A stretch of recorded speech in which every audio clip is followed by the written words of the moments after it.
উপন্যাস চিত্তছেড়ে চৈত্র মাস, পর্ব ৪। ভাদ্র মাসে প্রকৃতি বোধহয় একটু বেশি উত্তপ্ত থাকে। বাহিরের প্রকৃতি রোদে পুড়ে যেন ছারখার হয়ে যাচ্ছে। হসপিটালের ভেতরে অবশ্যই কৃত্রিম শীতলতায় আবরণ। হসপিটালটা বেশ শুনশান, কোনো অহেতুক শব্দ নেই, কথাবার্তা নেই। সেই শুনশান পরিবেশে গা কাঁপানো উত্তেজনা নিয়ে একটি বিধ্বস্ত পরিবার দাঁড়িয়ে আছে। অপারেশন থিয়েটারের ভেতরে তাদের পরিবারের দুটো উড়ন্ত পাখি ডানা হারিয়ে নিশ্চুপ হয়ে আছে।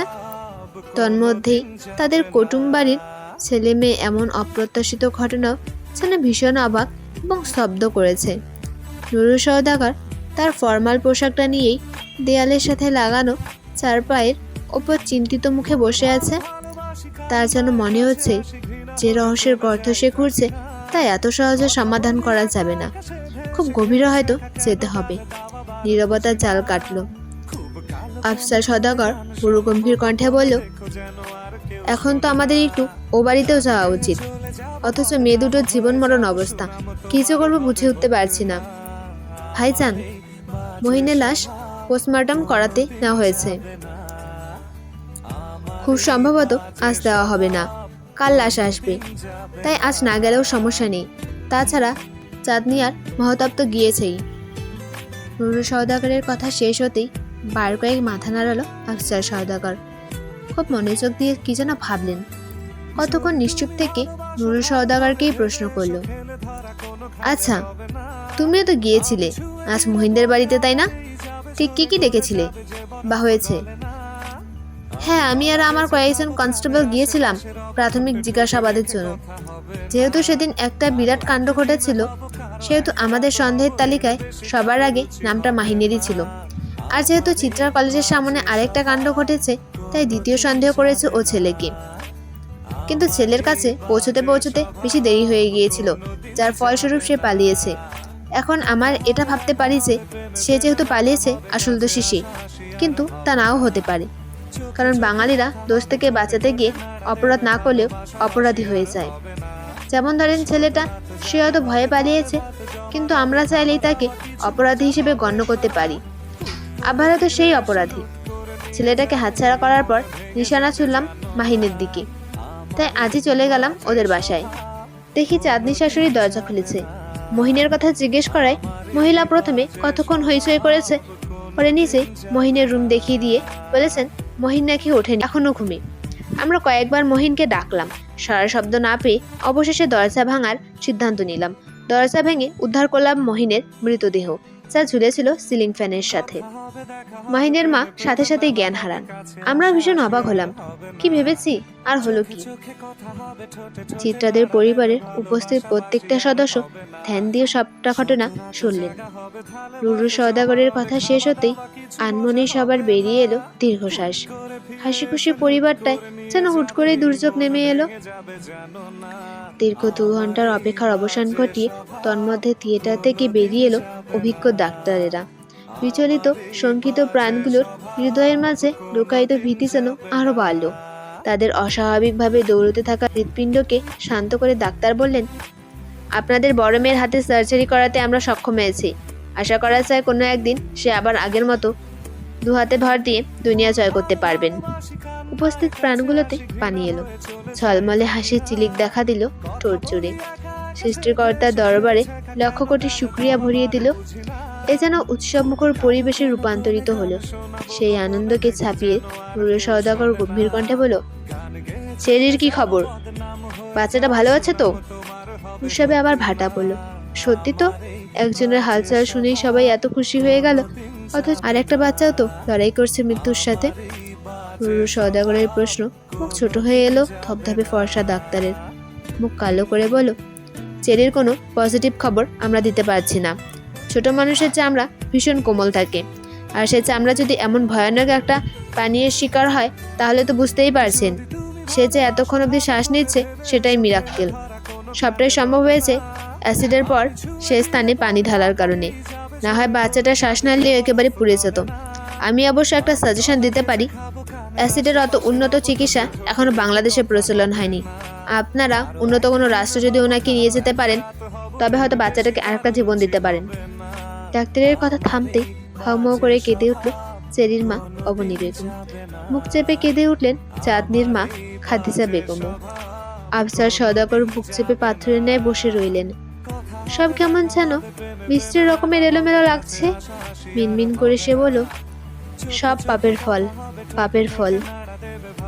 আজ সারাটা দিন বাহারের ছায়ার দেখাও পায়নি কেউ। সে তার ব্যক্তিগত কাজ, পড়াশোনা, টিউশন নিয়ে ভীষণ ব্যস্ত ছিল। এ নিয়ে চিত্রা রানীর ভীষণ অভিমান জমেছে। অথচ দিন রাত্রে চোপে চায় বাহারকে তার পছন্দ না। মেজাজ সবসময় অতিরিক্ত বুঝদার হওয়ার পরেও নিজেদের অনুভূতি সম্পর্কে খুব একটা অবগত তারা থাকে না। আবার কখনো কখনো অনুভূতির বিপরীতে কথা বলে নিজেদের প্রমাণ করতে গিয়ে আরও জড়িয়ে পড়ে অনুভূতির শিকলে। চিত্রাও তার বহির্ভূত নয়, তার উপর আবার টিনেজার। বয়ঃসন্ধির অনুভূতি একটু বেশি হয়, আকর্ষণ ক্ষমতা তাদের বেশি কাজ করে। চোখ তো নয় যেন রঙিন চশমা। রাত তখন 1:30। হসপিটালের করিডোর জনমানবহীন। চিত্রাদের পরিবারে বেশিরভাগ মানুষ বাসায় চলে গিয়েছে। কেবল অহি থেকে গেছে চেরির সাথে, আর তুহিন এবং চিত্রার মা নিচে বিশ্রাম নিচ্ছে। চিত্রার চোখে ঘুম নেই। সারাদিন শুয়ে থাকতে থাকতে পিঠ তার অবশ হয়ে আসছে যেন। অহিয়াপা কিছুক্ষণ পর পর এসে দেখে যাচ্ছে, আবার মাথায় হাত বুলিয়ে দিচ্ছে, আবার ছুটে যাচ্ছে চেরির কাছে। চেরির আম্মু অসুস্থ হয়ে পড়ায় তাকে বাড়িতে পাঠানো হয়েছে। আর চিত্রার মাও তো 2 দিন যাবতীয় হসপিটালেই পড়ে আছে। তাই তাকে নিয়ে তার বড় ছেলে নিচে গিয়েছে একটু বিশ্রাম করানোর জন্য। চিত্রা যখন ঘুমানোর চেষ্টায় সবে চোখ বন্ধ করল, রুমে কারো বিচরণ অনুভব করল। বন্ধ করে রাখা চোখের পাতা নিমেষেই খুলে ফেলল সে। তার সামনে অনাকাঙ্ক্ষিত সময়ে কাঙ্ক্ষিত মানুষটাকে দেখে কিঞ্চিত ভরকেও গেল। চিত্রাকে সজাগ দেখে ভ্রুকুচ করল বাহার। বিস্মিত কণ্ঠে বলল, আজও ঘুমাওনি? আজ যদি বলি আপনি আসবেন বলে ঘুমাইনি? বাহার হাসলো। পরনের টি শার্টটা ঝাড়তে ঝাড়তে চিত্রার সামনে এসে দাঁড়ালো। ঠাট্টা স্বরে বলল, ইস, তাহলে তো আসা উচিত হয়নি। তোমার ছোট্ট মনটাকে একটু ভেঙে দেওয়া উচিত ছিল। সারাদিনে চা ভেঙেছেন, তাও বা কম কিসে?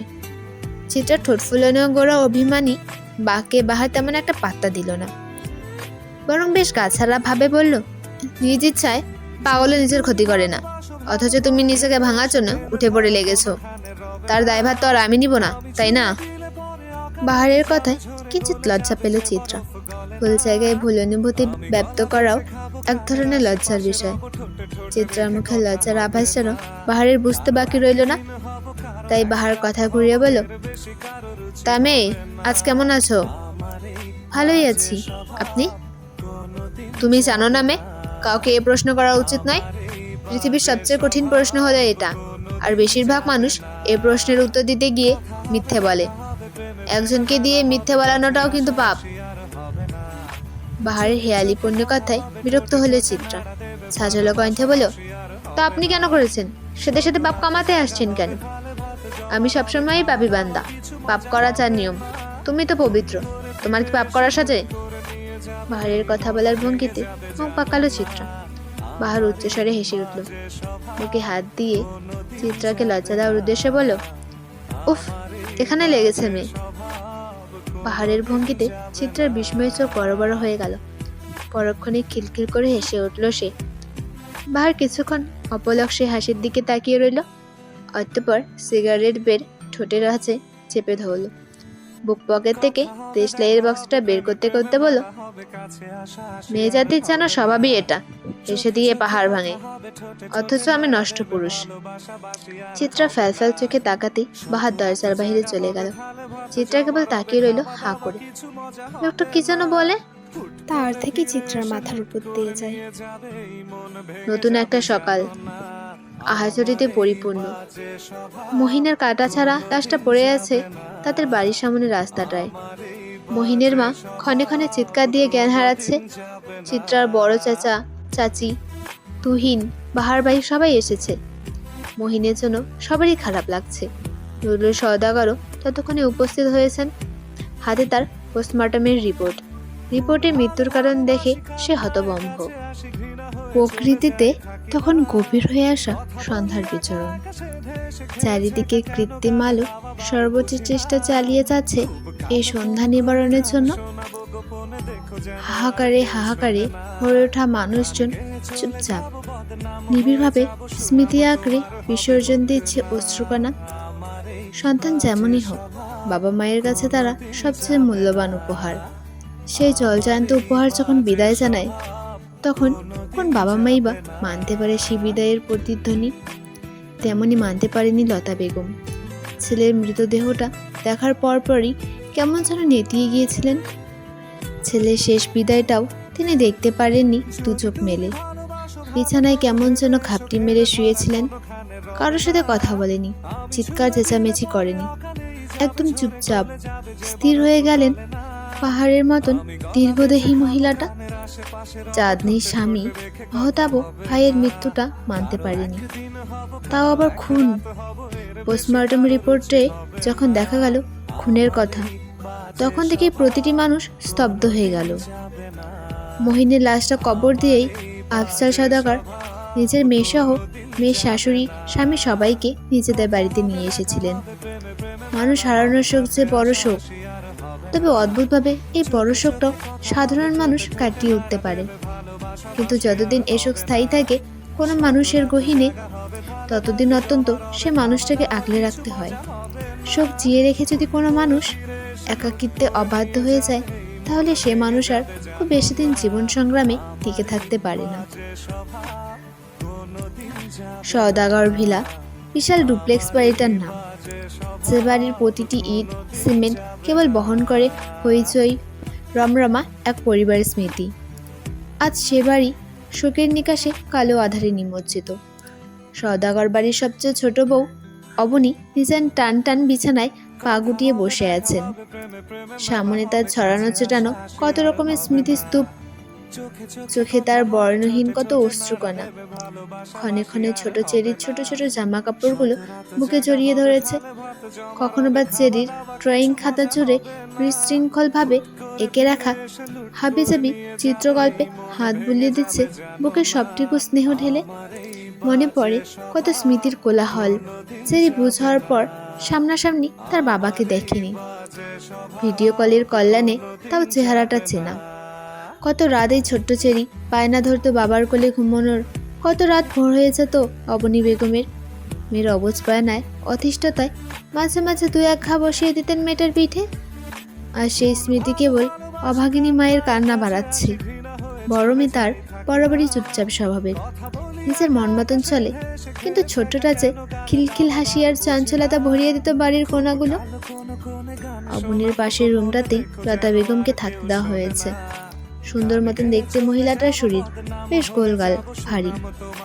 মহিলার স্বামী মারা গিয়েছিল আজ থেকে বছর 6 আগে। তারপর থেকেই পুরো সংসারে ছেলে দুটোকে নিয়ে এসে একা সাত করে তাই বড় ছেলের বিয়ে করিয়েছিলেন। এই তো কদিন আগেই বছর 1 হলো। কিন্তু আজ হুট করে এই কর্কশ মহিলাটাকে নিশ্চুপ করে দিয়ে আদরের ছোট ছেলেটাও বিদায় নিল। সন্তানের শোক বোধহয় এত সহজে ভোলা যায় না, তাই হয়তো এত বিধ্বস্ততা মহিলার। চিত্রার মা বাড়ি নেই, হসপিটালেই তার অবস্থান। মাঝে একটু এসে গোসল করে শাড়ি বদলে গিয়েছেন। বরাবরই সে অন্যান্যদের তুলনায় একটু শক্ত ধরনের, তাই সবাইকে নিয়তির বিধ্বস্ততা ছুঁতে পারলেও তাকে পারেনি। পেশায় সে একজন কলেজ প্রফেসর, এজন্য বোধ হয় একটা দৃঢ়তা ভাব তার মাঝে সবসময় অবস্থিত। আফসার সওদাগরের স্ত্রী রোজা সওদাগর নিজের মেয়ের ঘরে বসে আছেন। চাঁদনিরও তো এখন শরীরের কম ধকল গেল না, মেয়েটারও তো কারো সাথ প্রয়োজন। চিত্রার ফুপি আমেনার রহমানও তার ছেলের সমেত চাঁদনির ঘরে বসে আছেন। আমেনার রহমান ডিভোর্সি নারী। স্বামীর ঘর থেকে 1 বছরের সন্তান কোলে নিয়ে বেরিয়ে এসেছিল সে। অতিরিক্ত সরল হওয়ার পরও তার জায়গা হয়নি স্বামীর ঘরে। অতঃপর ভাইদের আশ্রয়ে ঠাঁই পেয়েছেন সে। অভাগিনীর খাতায় তার নামটাও নির্দ্বিধায় লেখা যায়। ভাইয়ের বউরা যতই ভালো হোক, মাঝে মাঝে কথা শোনা তো ভুল করে না। আসলে মানুষ জাতি এমন, সুযোগ পেলে তা হাতছাড়া করতে চায় না কেউ। হোক সেটা ভালো কিংবা খারাপ সুযোগ, তাতে কি আসে যায়। সুযোগে কাজে লাগানোটাই হলো আসল কাজ। পুরো বাড়িতে সবাই যার যার মতন শোকে ডুবে আছে। প্রতিটি মানুষের জীবনে কত না পাওয়া গল্পই না থাকে, অথচ মানুষ বাঁচার জন্য তাল মিলিয়ে দুঃখ ছাপিয়ে হেসে যায়। বাড়ির ছাদে চিলেকোঠায় অবস্থানরত ছন্নছাড়া ছেলেটারও বোধহয় এমন কত শত ঘটনাই না আছে যা শোকের খাতায় বিশ্রীভাবে লেপটানো, অথচ ছেলে বলে শোক দেখানোর অধিকার তার নেই। বাহার ভাই প্রতিদিন সন্ধেবেলা কিংবা রাতে গোসল করে, আজও নিয়মের ব্যতিক্রম হয়নি। গোসল করে এসেই পড়ার টেবিলে বসেছে সে। বইয়ের শাড়ির সবচেয়ে প্রথম বইটাই হাতে নিলেন, চাকরির বই। বইটা কতক্ষণ মেলে ধরলেন, পাতা নেড়ে চেড়ে দেখলেন, কিন্তু পড়াতে সে মন বসাতে পারল না। ডান হাতের কুনুইয়ের দিকে কেটে যাওয়া জায়গাটাতে যেন হুট করেই জ্বালা বাড়ল, সাথে জ্বালা বাড়ল বুকের পাঁজরে। হাতের বইটা বেশ শব্দ করেই ঘুণে ধরা টেবিলটার উপর রাখল। বহুদিন পর আজ যেন তার স্মৃতিরা কিঞ্চিত মন খারাপ ঘোষণা করে গেল তার হৃদয় মাঝারে। কিন্তু বাহাদের তো মন খারাপ করতে নেই, কংক্রিটের হৃদয় কিনা। বাহা নিজের সাথে নিজেই কতক্ষণ ঠাট্টা করল, মন খারাপ ভাবটাকে উড়িয়ে দিতে চাইল তাচ্ছিলের কষাঘাতে। কিন্তু আজ আর সে পারল না বরাবরের মতন সে কাজটা করতে। নিজের প্রতি নিজেই বিরক্ত হলো। কাঠের চেয়ারটার পিছে ঠেলে উঠে দাঁড়ালো, টেবিলের নিচে থাকা কালো ব্যাগটা বের করলো। ভাঙা নরবরে ছোট্ট একটা স্টিলের বাক্স থেকে একজোড়া নুপুর বের করলো সে। কতগুলো সময় সে তাকিয়ে রইল নুপুর চোরার দিকে। ঘরের স্বল্প দামি হলুদ বাল্বের আলোয় বাহারের চোখের কোণে কি যেন উঁকি দিয়ে উঠল মনে হয়। বাহার ভাই কি কাঁদছে তবে? বাহার ভাইরা তো কাঁদতে জানে না। নুপুর দুটো নেড়ে চেড়ে দেখে বাহার, বুকের মাঝে চাপটে ধরে বিড়বিড় করে বলে। বেকারত্বের নৃশংসতায় বাহারদের নুপুর পরানোর ইচ্ছেগুলো মিশে যায় খুব বর্বর ভাবে। দরিদ্রতার অভিশাপগুলো বাহারদের বানায় পাথর। অনুভূতির দাবানলে পুড়তে পুড়তে যে পাথর হয়ে ওঠে অনুভূতিহীন। ভালো থাকিস। নুপুর পড়াতে না পেরে অভিমান করা অভিমানী। ভার নিতান্তই হেরে গিয়েছিল অর্থের অভাবে। দমকা হাওয়া পাহাড়ের ঘরের বেশ কম দানি সস্তার অবগুণ্ঠনগুলো উড়িয়ে দিয়ে যায়, সাথে অটল বাহারের শরীরও শিরশির করে ওঠে। একটা রাত কত মানুষের হাহাকারের গল্পই না লিখে যাচ্ছে। পরিপূর্ণতার এই পৃথিবীতে মানুষের কত স্বপ্ন অমীমাংসিত রয়ে যায়। রাত ছাড়া এ খবর কি আর কেউ জানে? তন্মধ্যেই বাহারের ঘরের দরজায় ঠক ঠক শব্দ হয়। ধ্যান ভাঙে বাহারের। ততক্ষণে শোকেদের মৃত্যু হয়েছে। বাহার তড়িঘড়ি করে নুপুর চোরা আবার সস্থানেই রেখে দেয়। নিজেকে আগের মতন স্বাভাবিক করে দিয়ে দরজা খোলেন। দরজা খুলতেই দেখে অহির হাতে খাবারের প্লেট, মুখে ক্ষীণ হাসি। বাহারকে দরজা খুলতে দেখে অহির মুখের ক্ষীণ হাসি বিস্তৃতি লাভ করল। বাঁকা চোখে তাকিয়ে প্রশ্ন করল, আপনি কাঁদছিলেন বাহার ভাই? প্রশ্নের সুরে অবাক ভাবটা একটু বেশিই ছিল, অথচ বাহারকে বিব্রত বোধ করাতে পারেনি সে প্রশ্ন। বাহার বরং বেশ স্বাভাবিকভাবে উত্তর দিল, কাঁদছিলাম নাকি? কই, আমার তো মনে পড়ছে না। অহি আর চোখে তাকিয়ে মিনমিন করে বলল, আমায় ঘোল খাওয়াচ্ছেন বাহার ভাই? অথচ আমি কিন্তু পুরোপুরি না হলেও কিঞ্চিত মানুষের মতিগতি বুঝতে পারি। তা নিজের মতিগতি বুঝতে পারো? বাহারকে ভরকে দিতে চাই, ভরকে গেল অহি নিজেই। আকস্মিক এই প্রশ্নটা সে যে আশা করেনি তার মুখের ভাবেই তা স্পষ্ট হলো। বাহার অহির ভরকে চা মুখমণ্ডলে দৃষ্টি দিল। অহিকে অবাক করে দিয়ে আর একটা অপ্রত্যাশিত প্রশ্ন ছিল, তুমি জানো কোন ডিপার্টমেন্টের স্টুডেন্ট? অহির হাতের খাবারের প্লেট নড়ে উঠল। ফ্যাল ফ্যাল করে সে তাকিয়ে রইল বাহারের দিকে। মুখ চোখ নিমেষে শুকিয়ে গেল মেয়েটার। আমতা আমতা করে বলো, কেন বাহার ভাই? আমার প্রশ্নের উত্তর কি এটা হলো? বাহারের জবাব থম মেরে গেল অহি। খুব কষ্ট মুখে হাসি বজায় রেখে ধীর কণ্ঠে বলল, বাংলা ডিপার্টমেন্ট। ও আচ্ছা, বাংলা ডিপার্টমেন্ট। তা brain fluence, the psychology of marketing, the magic power of self image psychology, mind reader ইত্যাদি বইসমূহ কি বাংলা ডিপার্টমেন্টের? কই, আগে তো জানতাম না, নাকি নতুন করে যুক্ত হলো? অহির মুখের ভয়ঙ্কর বিস্ময়তা চোখে এড়ায়নি বাহারের। বাহার যে ইচ্ছাকৃতভাবে অহিকে এই পরিস্থিতিতে ফেলেছে তা বুঝতে বাকি রইল না অহির। কথা ঘোরানোর অপ্রাণ চেষ্টা চালানো শুরু করলো মানবী। কিভাবে কি বললে বাহার ভাইয়ের মস্তিষ্কে তুখরতর কাছে বাজিমাত করা যাবে সে ভাবনাতেই মত্ত হলে অহি। এখন মনে হচ্ছে চেঁচে চেঁচে বাহার ভাইয়ের ঘরে আসাই উচিত হয়নি তার। বাহারও অহিকে সময় দিল।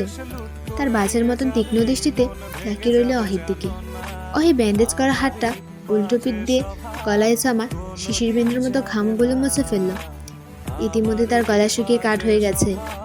কতক্ষণ সে এধার ওধা তাকে মেকি হাসি দিয়ে বলল, আসলে বাহার ভাই, এগুলো তো আমার বই না, ভার্সিটির এক বড় অপুর বই। আমার সাইকোলজি সাবজেক্টে বেশ লাগে, তাই বড় অপুর থেকে বইগুলো নিয়েছিলাম। আচ্ছা, তাই বলে এতগুলো বই? বাহ, ইন্টারেস্ট থাকা ভালো। তা শুনলাম তোমার নাকি শিক্ষক হওয়ার ইচ্ছে, তো ঝোঁক দেখি সাইকোলজির দিকে। ব্যাপারটা কেমন জানো না? শিক্ষক হওয়ার ইচ্ছে তো আমার না, আমার অভিভাবকদের। উত্তরটা বেশ শক্ত কণ্ঠেই দিল অহি।